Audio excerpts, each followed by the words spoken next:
Isa po sa mga pinakamatalighanga na katuruan sa Biblia is that Jesus is called the Word. Parang salita, verbo, sabi sa ibang Tagalog translations, that Jesus is called the Word. In fact, this is the Word for the benefit of the whole world. But what does it mean? Isa po sa mga hindi madaling pag-aralan itong katuruan sa John chapter 1, pero ito ang isa sa mga kung hindi ang pinakamahalagang katuruan sa New Testament. The Word and the Circle of Life. Yan po ang ating pag-aaral, or Jesus and man's return to God. Because it is man's return to God that is the topic of John chapter 1. Ama namin sa langit, salamat sapagkat kayo Diyos na matalinghaga, at dahil dyan, kayo Panginoon ay lalong nagiging kahanga-hanga. Turuan niyo kaming mabuksan ang talinghaga na iyong salita. Enable us, O God, to plumb the depths of your word so that we may not only understand but also apply its wisdom in our daily life. At nawa ang inyong karunungan ngayon maghari sa amin. Teach us to appreciate more the value and the teaching of John chapter 1, and may the truth and the power of these teachings become our strength, our light, our life, our salvation. Father, be our speaker, release us from ignorance, enable us to understand you more. We reject and rebuke all falsehood, all misunderstanding, and we welcome the enlightening presence of your Spirit. Protect us from evil men and evil spirits. Glorify yourself.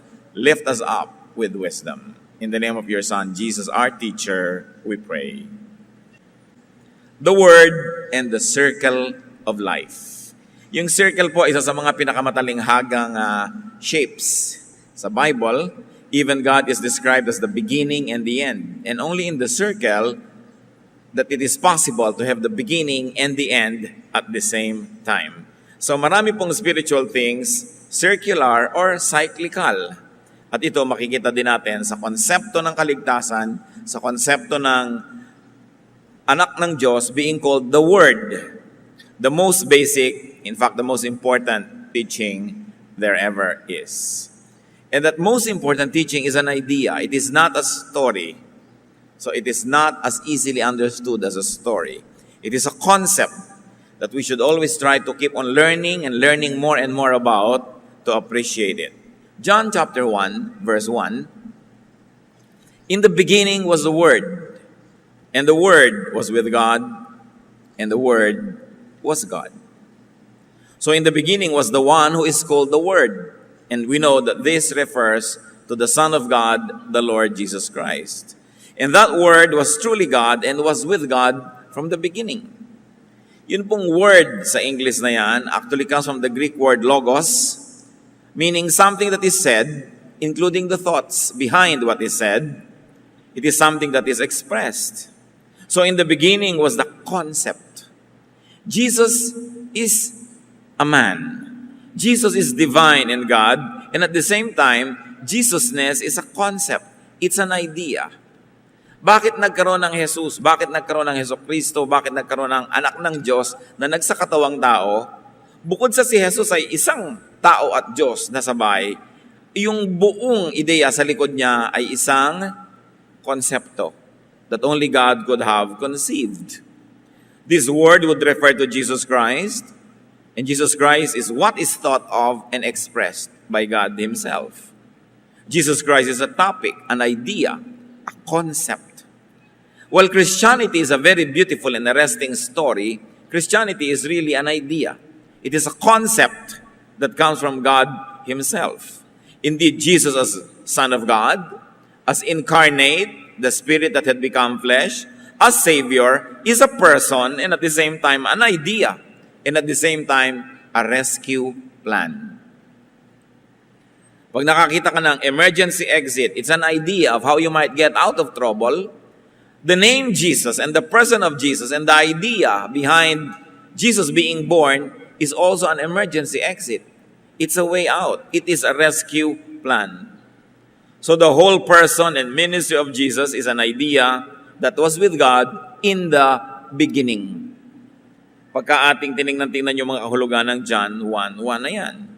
At kung tayo po'y lulundag, para po makita natin yung sino nga ba talaga yung word na yan, sabi sa John 1:14, the Word became flesh and made His dwelling among us.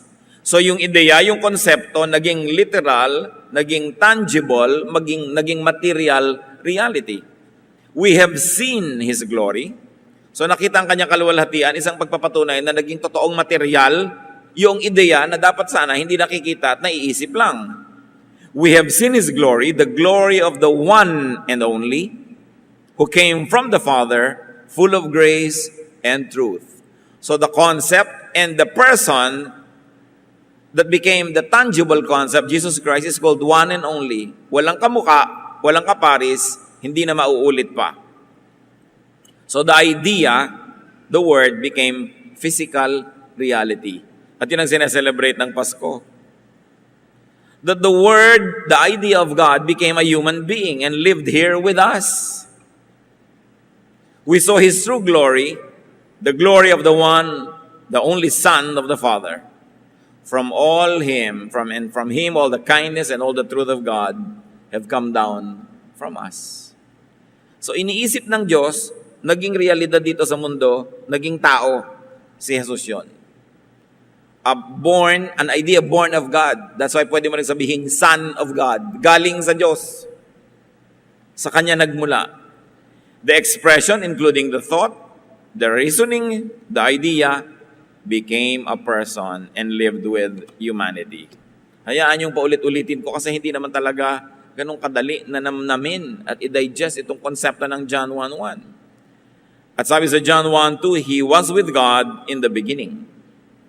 Therefore, the Word, referring to the person that became the Word, which is Jesus, the expression and thought that is Jesus, the idea of Jesusness, was with God in the beginning.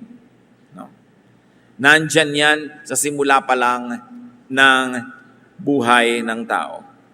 John 1:3-5, through Him, meaning the Word, or later on we will find out the Word had become Jesus, through Him all things were made. Without Him nothing was made that has been made. In Him was life, and that life was the light of men. The light shines in the darkness, but the darkness has not understood it. Mga description tungkol kay Jesus yan. Light of the world. Life. The water of life or the living water. No? Light that shines in the darkness. Sabi, ang liwanag na ito ay tinapon ng Diyos sa kadiliman, subalit hindi na unawaan ng dilim ang liwanag na ito. Jesusness was the life and the light of men. And it's even very, very scientific. That life began from light. Na dahil sa liwanag, nagkaroon ng mga halaman, nagkaroon ng photosynthesis at nagkaroon ng mga kakainin, yung mga naging mga hayop at maging tao, na yun ang pinagmumulan ng lahat-lahat. And very interestingly, that life and that light shines. John 1:10-11. He was in the world, and though the world was made through Him, the world did not recognize Him. He came to that which was His own, but His own did not receive Him. So kahit daw ang Panginoong Diyos, ang Panginoong Jesus, ang ideya ng Diyos Ama, nando na sa simula pa lang, nakasulat na sa kalikasan ng kabaitan ng Diyos, ang mga batas ng Diyos ay nandyan sa kalikasan, nung yung ideya ng Diyos ay naging tao, hindi naman naintindihan ng mga tao. Bumaba na nga mula sa langit patungo sa lupa para lalong mahipo, makita, madinig, maunawa, maraming hindi nakaunawa. Pumunta daw ang Panginoong Diyos doon sa kanyang sariling bayan, sa kanyang sariling lipi, mga tao, dahil nagsakatawang tao ang Diyos, pero hindi naman siya tinanggap. So Jesus was in the world was made through Jesus and Jesusness, or the very concept behind the person of Jesus, but the world did not recognize Jesus. The world chose darkness instead of light. The Word came to the world, which He owned, but the world did not receive the Word. John 1:12-13, yet, and this is the heart of Christianity, to all who received Him, to those who believed in His name, He gave the right to become children of God. Children born not of natural descent, nor of human decision or a husband's will, but born of God. Pero daw sa lahat ng tumanggap doon sa salita, sa ideya, sa konsepto, meaning kay Jesus, sa lahat ng naniwala sa kanyang pangalan, at ang kahulugan ng pangalan na yun, na siya'y tao, siya'y Diyos, siya'y magliligtas, binigyan niya ng karapatang maging mga anak ng Diyos. Anong ibig sabihin? Na bago mo tanggapin si Jesus at bago mo paniwalaan, hindi ka anak ng Diyos. Kasi pag lang nadinig mo na, pinaniwalaan mo, tinanggap na, doon ka palang binibigyan ng karapatan na maging anak ng Diyos.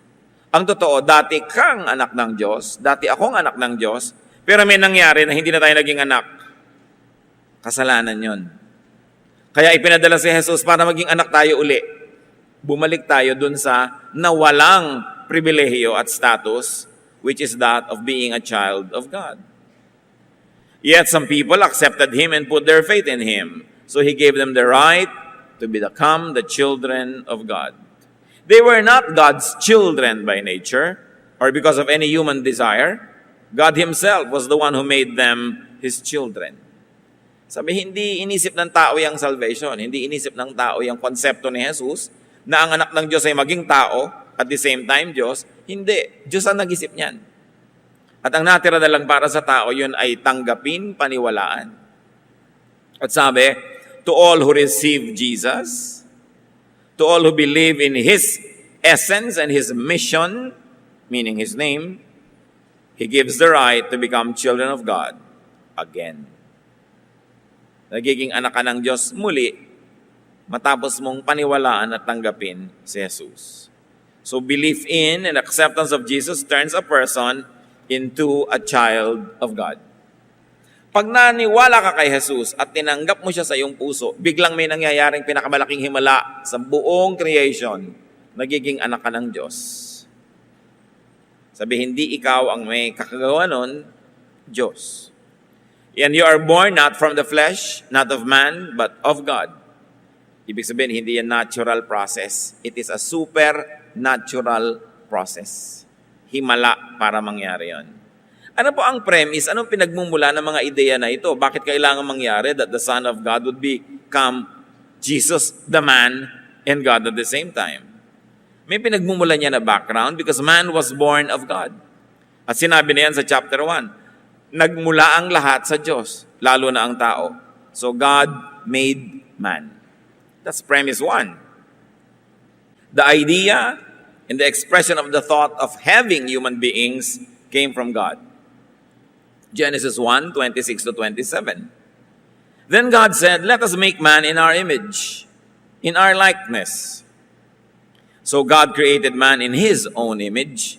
In the image of God, He created him. Male and female, He created them. So ang babae at lalaki, parehong ginawa sa wangis ng Diyos. At Diyos ang lumikha. Yun ang unang premise. Diyos, lumikha ng tao, nakamukha niya. Kawangis niya, dahil ang espiritu ng tao na yon, espiritu niya, wala nang iba. Man is the Spirit of God, made to dwell in the flesh.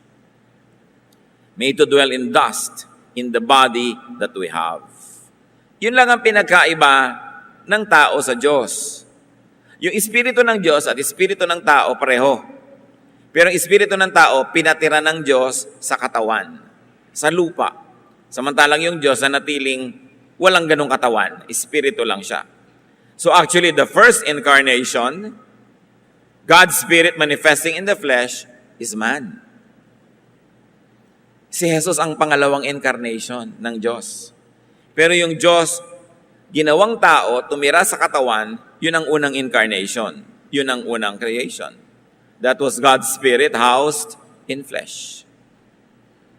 Genesis 2:7, the Lord God formed the man from the dust of the ground and breathed into his nostrils the breath of life, and the man became a living being.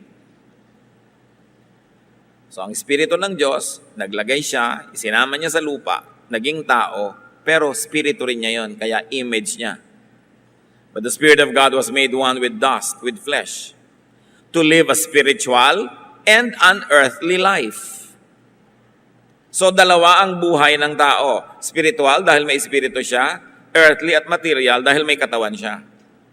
Men are those who live in houses of clay, whose foundations are in the dust.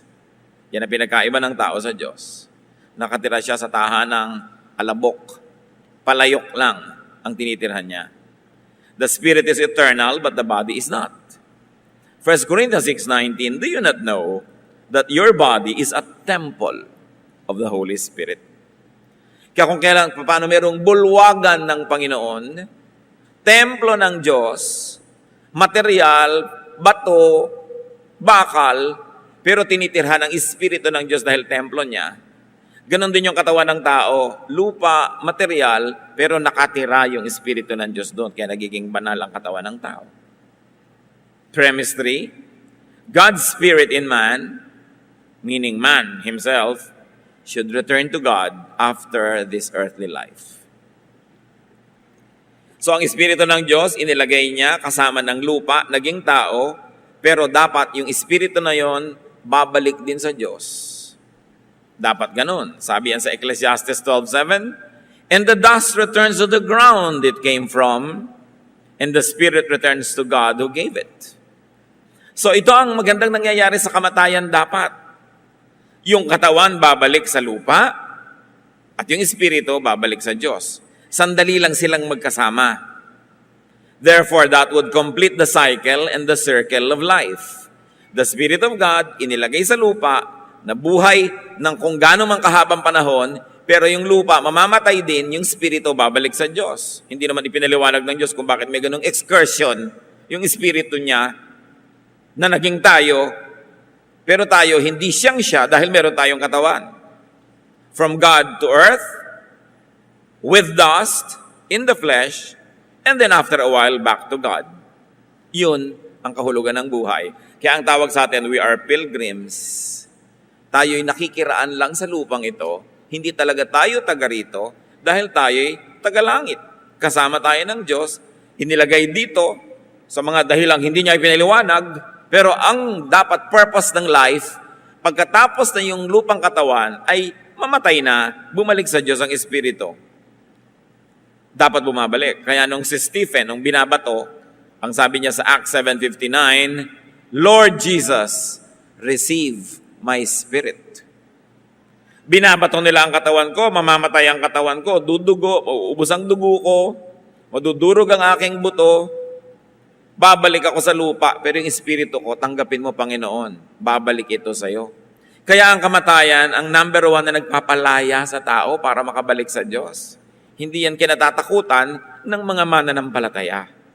Bagamat dahil tayo'y nakatira sa katawan na ito, natural, wired tayo to protect the body, wired tayo, nakaprogram tayo to love life in this world because we are of the world din, dahil may lupa tayong katawan. Pero yun ay habang nakakatira pa lang dyan. Pero oras na oras na namatay yung katawan at nakalaya yung espiritu, ang pagpapasalamat mo na lang na nakalaya ka na dyan. Kasi maiiba ang yung buong pananaw pag binitawan mo na yung katawan na yan. Pero may nangyari mga kapatid. Ang Espiritu ng Diyos, inilagay niya sa alabok, nagkaroon ng tao, mamamatay yung alabok, babalik yung tao sa kanya, pero may nangyari during the excursion. But sin contaminates the spirit and it dies. Yun ang pumasok. Yung dapat sana, yung espiritu mo makakawala sa katawan, babalik ka sa Diyos, pero yung espiritu ay nadumihan ng kasalanan. And because of that, sin traps man away from God and prevents man from returning to God. Hindi makukumpleto yung circle, hindi makukumpleto yung cycle, dahil hindi na ngayon makakauwi sa Diyos ang espiritu, dahil nagkasala na ito, marumi na ito, hindi na ito karapat-dapat, makiisa muli sa espiritu ng Diyos na puro, dalisay, holy. Genesis 2:17, bakit pumasok yung kasalanan? You must not eat from the tree of the knowledge of good and evil, for when you eat of it, you will surely die. Yan ang sinasabi ng Diyos. At hindi katawan ang mamamatay dito, spirit. Kasi nung si Adan at si Eva kumain ng forbidden fruit, hindi naman namatay yung katawan nila eh. Therefore, yung mamamatay, pag kinain nila yon, hindi yung katawan. May namatay, yung spirit. At lahat ng taong nagkakasala, namamatay yung spirit. So niya, huwag niyong gagawin ito. Don't cross the line. May isang bawal. Don't aspire to be like God while you are in this body. Kaya ang sabi ng serpent kay Eva, when you eat it, you will be like God.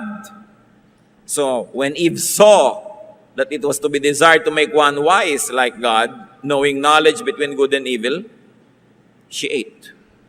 What does it mean to know knowledge between good and evil? It is for you to decide what is good for you and what is bad for you. Yun ang rebellion. Kaya pag sinabi ng magulang sa anak, anak, papasok ka sa school, huwag kang a-absent para lang maglakwatsa. What is rebellion? When the child goes against the will of the parent and says, well, it is good for me na magmoling ngayon, a-absent ako. Yun yung rebellion. Ikaw ang nagde-decide para sa'yo what is good or what is evil for you. At yun ang ibinigay ng Panginoon na kondisyon sa mga tao. Hindi kayo magpapasya niyan, ako. Akong magsasabi kung anong tama at mali, ang gagawin niyo lang, susundin niyo kung ano yung tama. Pero sabi nung ahas, pag kumain kayo niyan, makakapagpasya kayo kung anong tama at mali. In fact, the very act of eating it, you already made a decision what is good for you. And what is good for you, what God said was bad for you. Kaya rebellion yun. At sabi ng Lord, when you eat of it, you will die. Pag in-apply natin sa buhay, when you decide what is good and bad for you, against what God says is good or bad for you, you are rebelling and your spirit dies. So lahat ng tao nagkasala. Ezekiel 18:20, the soul who sins is the one who will die. At ang nakakalungkot, sasabi sa Romans 3:23, for all have sinned and fall short of the glory of God. Therefore, everybody is dead. Lahat ng tao nagkakasala, nagde-decide sila what is good for them and what's bad for them against what God says is good or bad. And that kills the spirit. At oras na nangyari yon, na nagpasya ka na kung anong mabuti sa'yo, laban sa sinasabi ng Diyos kung anong mabuti sa'yo, you are subjected to polarity, to dualness, to tension. Kasi minamabuti mo na yung minamasama ng Diyos. Yung Diyos ang nakatira sa'yo. Yung Diyos ang spirito. Yung katawan mo ang nasusunod. Yung kasalanan at layaw niya ang nasusunod. Naglalaban. Nagiging dalawa ka, hindi isa. And you know the importance that God attaches to oneness. That you must be one. Buo, isa ang loob, hindi hati. Nagkakaroon ng paglalaban, flesh versus spirit, sin versus holiness, weight versus lightness. What do we mean? Dapat pag namatay ka, yung spirito magaan, aakyat sa langit. Pero pinabibigat siya ng kasalanan, hindi siya makaangat. Hindi siya makababalik. That's why it is important for a reversal to happen. Kailangan may mabaligtad sa buhay ng tao para maging anak siya muli ng Diyos. Kasi nung nagkasala ang tao, hindi na siya naging anak ng Diyos. Patuloy ka nagkakasala, hindi ka anak ng Diyos. Ano ngayon ang dapat mo gawin para baligtarin yan? Dapat mong labanan yung kasalanan. Dapat mong baligtarin ang effect ng kasalanan sa iyong buhay. Kaya ang sabi ng 1 Corinthians 15:53, for the perishable must clothe itself with the imperishable, and the mortal with immortality. Tayong tao lang, alabok lang, dapat muling magkaroon ng buhay na walang hanggan. Tayong nabubulok ay dapat matalo nung hindi nabubulok. At yun yung espiritu ng Diyos. Kaya ang sabi ni Pablo, kahit pa nga daw nasisira ang katawan niya sa paglilingkod, napaparusahan, nagugutom, pero yung espiritu niya, dahil naglilingkod siya sa Diyos, lalong nagiging bata at bago. 2 Corinthians 4:16, though outwardly we are wasting away, yet inwardly we are being renewed day by day. Kahit sa tingin ng tao, nasasalanta ang aming katawan, ang aming namang espiritu ay lalong nagiging bago, malinis at masigla dahil sa paglilingkod sa Diyos. At dahil sa kasalanan ng tao, there is separation and contradiction between the body and the spirit. Therefore, naging kailangan, it has become a necessity for the spirit to prevail over the body. But how can the spirit prevail over the body when the Bible itself says that the spirit is willing but the body is weak? Good news, ang tao galing sa Diyos. Better news, ang tao babalik sa Diyos pag namatay. But very bad news, yung spirito niya dahil nagkasala, hindi na makakabalik, nakulong outside of God's presence. So how do you complete the cycle and the circle of life? Paano babalik yung espiritu ng Diyos na ipinahiram at dapat ay bumalik sa Kanya? How do you return to God? How do you transcend the weight of sin? How do you leave the body on earth when man was trapped in it due to attachment to earthly and worldly things? Therefore, the Word, Jesus was born. God has the idea. God devises a way and designs a plan to rescue and to save man from death, from condemnation, from the trap of the flesh, which we call salvation.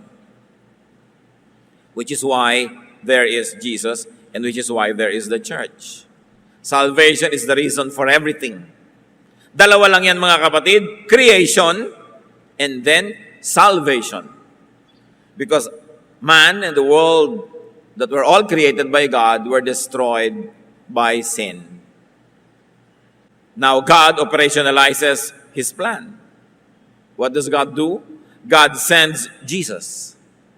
The Word, the idea of how to save man is sent by God in the flesh. Galatians 4:4, when the time had fully come, God sent His Son. In other words, God puts His plan in motion.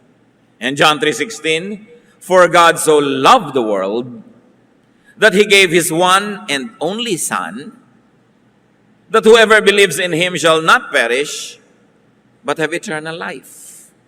The same idea.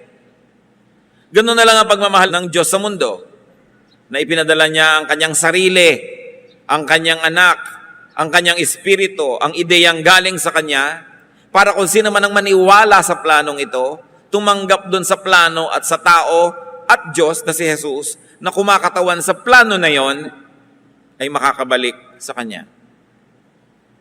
Beautiful idea. Mahal ng Diyos ang mundo. Bakit? Nung ang espiritu ng Diyos ay itinira niya sa lupa. Ano ba yung lupa? Nitrogen, potassium, di ba? Oxygen, iron, lahat na, magnesium ng mga nasa vitamina. Yan ang element ng lupa. Kinuha ng Diyos, nilagyan niya ng espiritu niya. Anong ginawa niya? Ikinasal ang espiritu ng Diyos sa lupa. Ikinasal ang espiritu ng Diyos sa mundo, sa puno, sa bato, sa bundok, sa ilog. Kaya ang mga anak ng Diyos dapat minamahal ang kalikasan. Dahil nung nakiisa ang espiritu ng Diyos sa tao, hindi lang yun sa tao, sa lahat ng elemento ng mundo, ng material world, nakiisa ang espiritu ng Diyos. Kaya mga primitive religion sometimes worship God by worshiping stones and rocks and trees. They are wise to know na nakiisa doon ang espiritu ng Diyos. But, nagpadala naman ng Diyos ng person, His Son, the Lord Jesus Christ, para doon ma-focus yung ating pagsamba at doon tayo humingi ng kaligtasan. So ang mga tao'y ligaw na wala, ipinadala ngayon ang anak ng Diyos na tinatawag nating si Jesus, na hindi lang tao, I always emphasize, kundi isang ideya na naging tao. Luke 19:10, for the Son of Man came to seek and to save what was lost. Now what are the mechanics? Paano mangyayari? Ililigtas. Siyempre ang Diyos, just. Dapat ang lahat ng mali, parusahan. Ang lahat ng mabuti, gantimpalaan. Just siya eh. Pero ang Diyos, merciful din, mahabagin. Anong ibig sabihin ng mahabagin? Yung nagkasala, pinapatawad. Paano mo pagsasamahin ang habag at katarungan? How will you satisfy both God's mercy and justice? It is only through the Word, the idea, the person of Jesus. And what would be the mechanics of salvation? Jesus, the Son of God, the Spirit of God, the idea of God would be human. Would unite with humanity and would take man's sin and punishment unto himself. Namnamin nyo yan. Yung Espiritu ng Diyos, magsusuot din ng katawan ng tao para maging tao siya. At habang siya'y tao, identified with humanity, tatanggapin niya sa kanyang katawan ang lahat ng parusang nakalaan sa dapat lahat ng katawan nyo, katawan ko, nating lahat, katawan nating mga nagkasala, ililipat sa kanya. Kaya nung siya ay nasa krus, sabi niya, Father, Father, why have you forsaken me? Because even the Spirit of God, the Father in heaven, could no longer fellowship with Jesus, the man, and the God at the same time, because all of the sins of the world were put on His body. At nung namatay siya, nadala-dala yung kasalanan ninyo at kasalanan ko na nating lahat, nalibing kasama ng kanyang katawan. Anong nangyari? Bumangon ng kanyang espiritu, iniwan yung kasalanan sa libingan, bayad na. Because the life of Jesus is greater than the life of all lives that lived, are living, and will still be born. Why? Because while He is a man, He is also God. Ganun kahalaga yung buhay niya. Isang buhay, higit pa sa buhay nating lahat. Kaya nung ibinayad yung buhay na yon, bayad tayong lahat. Naliligtas ang lahat. The plan was that Jesus would take man's sin and put it upon Himself, and that Jesus would give His life, His light, His holiness to man. Palit. Kaliwaan yan. Ang nangyari sa krus, kinuha ni Jesus lahat ang kasalanan ng tao. Sinong tao? Yung naniniwala. Yung naniniwala at yung maniniwala pa lang pagdating ng panahon, lahat yon sabay-sabay. Bakit pwedeng gawin ni Jesus? Because God in Him is timeless.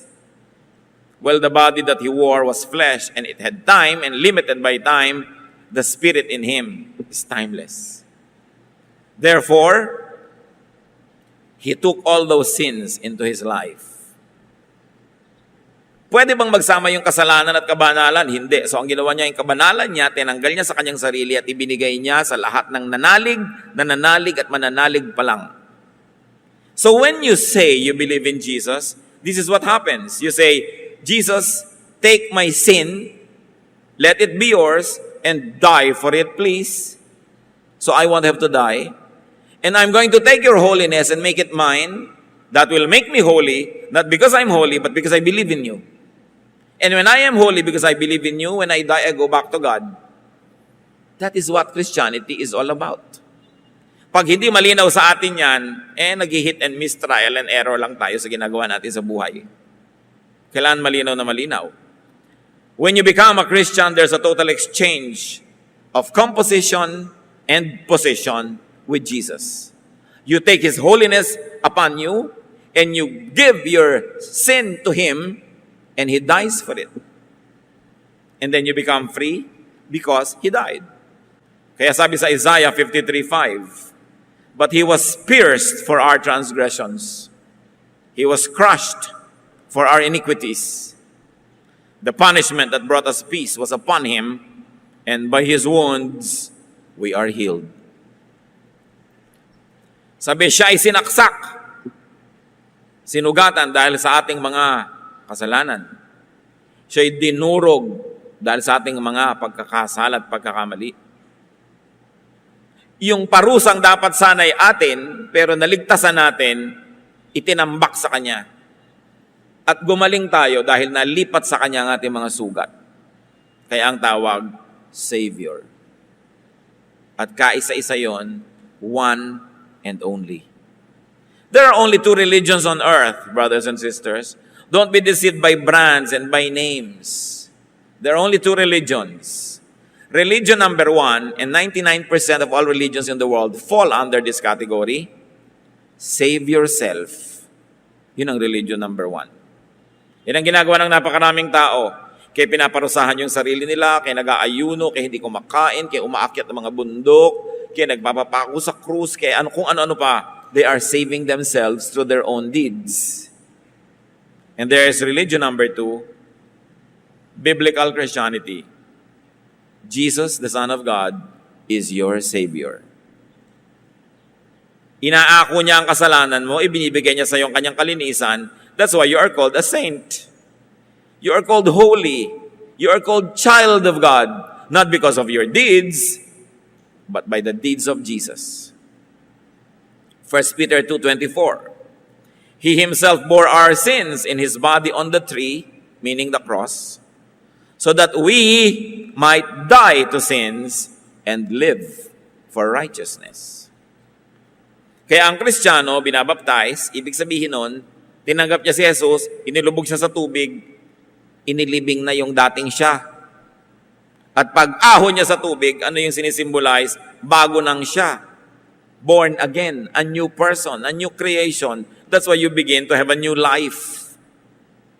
Kaya pag yung Kristiyano, tumanggap na sa Panginoon, tapos nagpabaptize at lahat-lahat, tapos bumabalik sa kasalanan, sabi sa Bible, the dog returns to its own vomit. Binabalikan mo yung dati mong isinuka na. Bakit? Pag-atras yan, hindi yan pag-asenso. 1 Thessalonians 5:10, He died for us that we may live. 1 John 1:7, the blood of Jesus, His Son, purifies us from all sin. So Jesus, God's Son, God's idea, God's plan, God's Spirit, is man's Savior and friend. Kaya ba nating maunawa? Ang Diyos, ipapadala niya ang kanyang sariling anak, ang sariling espiritu, magsusuot din ang katawan ng tao tulad ng ginawa nung unang tao at ng lahat ng tao. Ginawa din ni Jesus, espiritu ng Diyos, nagkaroon ng katawan. Anak ng Diyos, nagkaroon ng katawan. Para itong katawan na ito ibayad sa kasalanan ng katawan ng tao. At para yung espiritu ng Diyos na daladala niya, ipalit do sa espiritu ng Diyos na nadumihan na hindi na makabalik-balik sa Diyos, nahugasan yung espiritu na yon dahil sa dugo ni Jesus. This is the wonder of Christianity. That God would go down to earth, unite and exchange positions with humanity, die for man's sins, rise as Savior, and then take people back to heaven through the credentials of the Savior.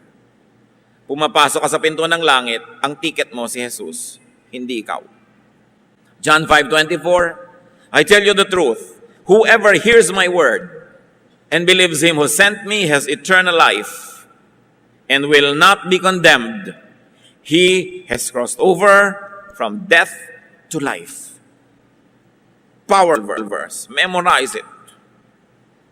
Sabi niyo, sino man makarinig ng aking katuruan at manalig sa nagsugo sa akin, sa nagpadala yung Ama sa langit, sa ideya niya na iligtas kayo sa pamamagitan ko, meron kang buhay na walang hanggan. Di ka na uusigin, tungtong ka na mula sa kamatayan sa buhay. Past na yan. He has crossed over from death to life. You don't cross over from death to life when your body dies. You cross over from death to life when you accept Jesus as Savior and Lord. Here, now, or wait, it happened. Tapos na. Thus we are free.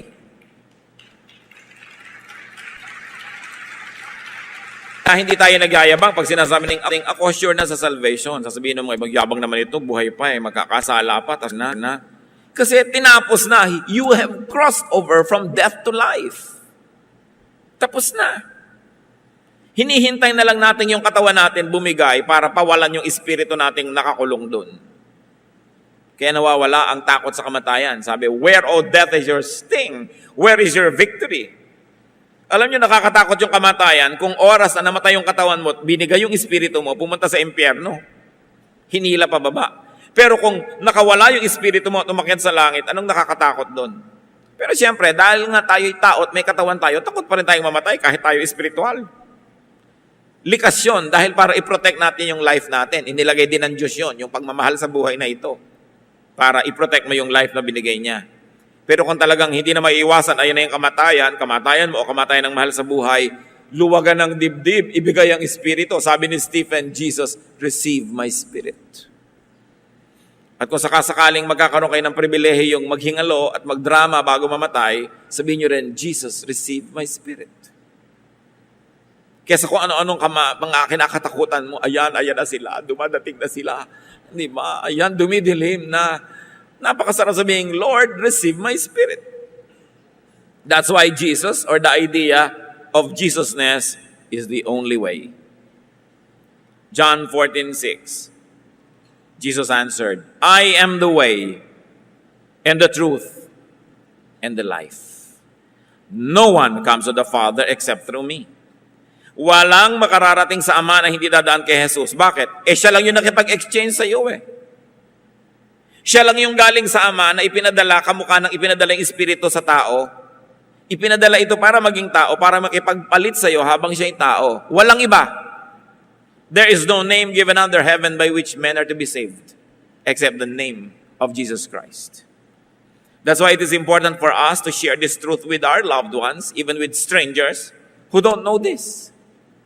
Baka ang mga mahal nyo sa buhay, nandun sa 99% ng religions, they are saving themselves. Parang sabi sa Bible, ang ginagawa ng tao kahit yung pinakadakila para lang maruming basahan yan sa harap ng Diyos. It is never enough. Kasi kung enough, ba't pa magpapakahirap si Jesus na mamatay sa krus? Pwede naman pala natin iligtas ang sarili natin. Wala kasing ibang paraan, siya lang. He is the only way. Kaya huwag kayong magpatulog-tulog at magpatamad-tamad sa pag-share ng salvation, sa pagdadala ng mga tao sa salvation class, sa pag-attend ng mga salvation Bible studies. Kasi kailangan maintindihan yan. Ninyo, ko, at ng lahat ng mga mahal natin sa buhay. At pag oras na dumating ang kamatayan at humiwalay ng espiritu, wala nang bawian. Kaya kailangan kumilos habang tayo nabubuhay.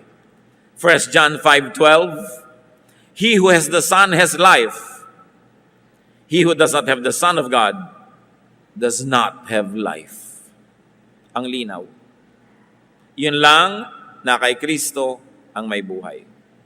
Therefore, the incarnation. At yan ang pinag-aaralan natin kanina pa, John 1:14.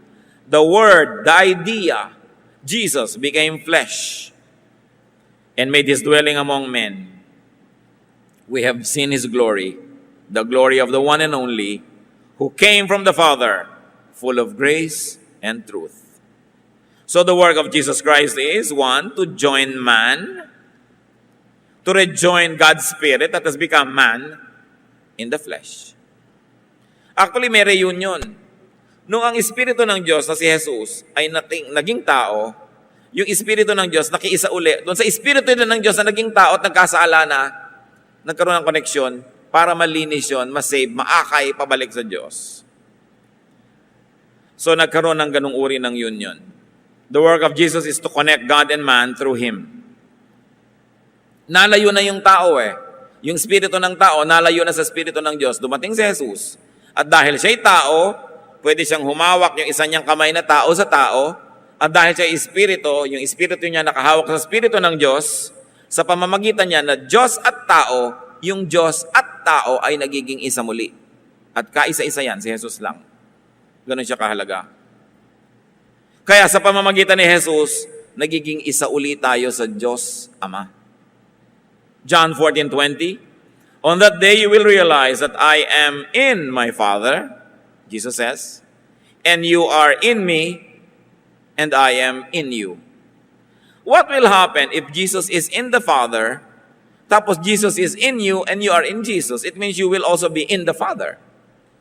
But without Jesus, you cannot go to the Father. Through Him, naging pwede. So the work of Jesus is to save man, as we have already explained. And then when that man dies, to lead and bring that man back to God in spirit form. Psalm 68:18, When you, the Savior, ascended on high, you led captives in your train. Ikaw na tagapagligtas nung umakyat ka sa langit, ang dami mong kinaladkad, dinala ng mga tao paakyat. Now, what are the hindrances to salvation? What are the hindrances to freedom from sin, freedom from the flesh, freedom from the world? What are the hindrances to weightlessness para ka lumutang at pumunta sa taas? John 1:10-11. He was in the world, and though the world was made through Him, the world did not recognize Him. He came to that which was His own, but His own did not receive Him. So did not recognize and did not receive. What are the hindrances of salvation? One, ignorance. Lack of recognition of Jesus Christ as the Word of God, as the Savior, as God's way of saving His people. Usually, this also involves lack of recognition of one's true condition and destiny. Yung hindi natin lubos na nakikilala si Jesus at hindi rin natin lubos na nakikilala ang ating sarili. Kasi pag lubos natin kinikilala ang ating sarili, malalaman natin tayo marumi, makasalanan, therefore we need a Savior. Ignorance is an enemy. That's why you need Bible study. You need intellectual understanding. You need knowledge. Kaya dapat ang tao aral ng aral. Another hindrance of salvation, rejection of Christ. One is rejection because of ignorance, and two is rejection because of false intellect and false wisdom. Yung iba sobrang rumurunong, ayaw na rin maniwala. Yung iba naman sobrang kulang ang karunungan, kaya hindi makapaniwala. Parehong kalaban ng kaligtasan ng Espiritu. Meanwhile, what are the fruits of recognition and acceptance of Christ? The spirit of man becomes a child of God again. Dapat yan ang ambisyon ng bawat tao, maging anak muli ng Diyos matapos magkasala. Man's spirit returns to its pre-sin state when you accept Jesus. John 1:12-13, pabalik-balik tayo para malinaw. Yet to all who received Him, to those who believed in His name, He gave the right to become children of God. Nagiging anak ka uli ng Diyos. Fruit of recognizing Jesus, the spirit of man is able to return to God. And the spirit of man becomes God-like again. Mahalaga yon, maging kawangis ka uli ng Diyos. 2 Corinthians 3:18, and we are being transformed into His likeness with ever-increasing glory. Ang unang goal mo, masave ka, ipanganak ka muli. Pagkatapos nun, bumalik ka dun sa nawalang image ng Diyos. Therefore, you must grow spiritually. Day by day, you should grow. And every day must become more and more like God. Sayang ang bawat isang araw, isang linggo, isang buwan, isang taon, nakilala mo na si Kristo, tapos hindi umaasenso ang Espiritu mo at hindi ka lalong nagiging kamukha niya. Yung iba pa nga, habang tumatagal, bumabalik, nagiging kamukha uli ni Taning. Umaatras. Sabi, we must grow and be transformed into the likeness of Jesus with ever-increasing glory. This is a process that begins at hearing, believing, and accepting Christ. The way to be saved by Christ, siguro naman napakalinaw na niyan, receive Him. Revelation 3:20, here I am. I stand at the door and knock. If anyone hears my voice and opens the door, I will come in and eat with him and he with me. Sabi ng Panginoon, kumakatok ako sa pintuan ng iyong puso. Sino man ang makarinig o makinig sa aking tinig at magbukas at ako'y papasukin, papasok ako, uupo sa mesa at kakain kasabay niya. And you know what it means? In the desert, people, when you eat with someone, you give your life to him. Sabi niya, dulog ako sa hapagkainan, ibibigay ko sa iyo ang aking buhay. Have you received Jesus with this clear understanding of what it means to receive Jesus? What else is the way to be saved by Christ? Believe in Him, in His name, in His personality, in His mission, in the concept and the idea of salvation. Acts 16:31, believe in the Lord Jesus and you will be saved. You and your household. In other words, you want to be saved, be born again. Allergic yung iba sa mga religious words na ganito, but you cannot escape it. John 3:3, in reply, Jesus declared, I tell you the truth, no one can see the kingdom of God unless he is born again. Kung di ka ipinapanganak na muli, hindi mo makikita ang kaharian ng Diyos. Ngayon, maraming mga born again, hindi siguro nila alam born again sila. Kasi pag naniwala ka kay Jesus, tinanggap mo siya, born again ka eh, kahit nalaman mo o hindi na nangyari pala yon. Pero kahit naman simba ka ng simba, sa ulo mo lahat yung buong Biblia, hindi mo pa pala ito ginagawa, hindi ka pa born again, attende ka lang, hindi ka anak ng Diyos. Kaya mahalagang linawin ang ganitong mga bagay. Because the old self will not do. It will not be good enough. You need a new spirit, a new heart, a new way of life. 2 Corinthians 5:17, therefore, if anyone is in Christ, he is a new creation. The old has gone, the new has come. And this is what we often forget, that if you are in Christ, you are a new creation. Hindi ka na nahuhulog sa mga dati mong kinahuhulugan, Di mo na dapat pinaggagawa yung mga kasalanang dati mong pinaggagawa kasi bago ka na eh.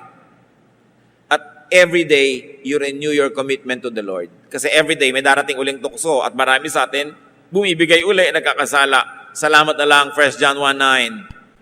God is faithful and just and will forgive us if we confess our sins. Renew yung relasyon natin pagka ating inihihingi ng tawad. So what is the challenge of this very basic message? We've got to be born again. We've got to be God-like in spirit. Ang kailangan sa buhay, unang ma-born again ka. Pagkatapos, kailangan mag-grow ka ng tuloy. To grow spiritually unto God-likeness. Be God-like in practical terms. When you become already God-like in spiritual way, in a very spiritual way when you have become born again. And this is the only work of the church. Dalawa lang ang work ng church, mga kapatid. Salvation, to win the lost, and then growth, to edify those who have been found. Tinuturuan ka at naglilingkod tayo kasi yun ang gawain ni Kristo, naglilingkod din. Yan ang ginagawa ng tao. Ano ang kahulugan ng review na ito sa atin, mga kapatid? Aming Diyos, salamat sapagkat kayo Diyos na nagpapaalala ng kahulugan ng kaligtasan. Nais namin ngayong Panginoon, reviewin na aming mga sarili. Ligtas nga ba kami? Tinanggap nga ba namin si Jesus bilang Panginoon at tagapagligtas? Na nauunawaan ang mga konseptong ito. Kung ginawa na namin yon, salamat. Subalit kung hindi pa, Panginoon, nawa, pumilos kayo ngayon din. Lord, may you open our hearts, our minds, our spirits, so that those who are not yet sure and those who don't know if they have accepted your Son as Jesus and Lord would do so right now. Make a commitment. Make a covenant with you. At nawa, Panginoon, pagpalain mo ang bawat isa. Praise you, Lord. Thank you, Lord. Now, may everyone remain in the spirit of prayer at makinig pa tayo sa mga turo ng Espiritu.